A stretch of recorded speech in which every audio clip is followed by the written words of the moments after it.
салом дӯсто, бисёри шумо аз харобӣ ва лоғарӣ танқисӣ мекашед. Ба шумо женчинро тавсия метиҳам, ки дар муддати 1 моҳ аз 8 то 12 килограмм метавонед ки вес набрад кунед. ҳамчунин бародаро, барои бисёри касалиҳои фоида дора метавонед занг бизанед, маълумоти беҳтару хубтар мутахассисои ширкати Шифофармо ба шумо диҳанд.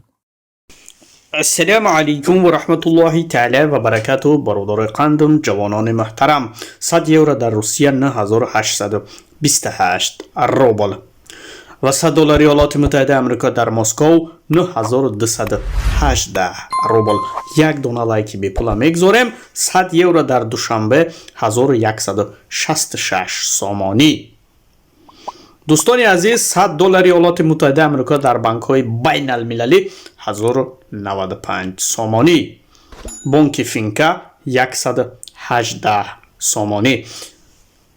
Бонки Ҳумо 117 сомону 50 дирҳам. Лайкура мезанем, колокольчика меҷиқем. Орионбонк 118 сомонӣ, албатта танҳо барои шумо. Амонатбонк 117 сомонӣ. Бонки охирони имрӯзаи мо Спитаменбонк 117 сомонӣ. То видеои оянда, худоҳофиз дӯстони азизи ман.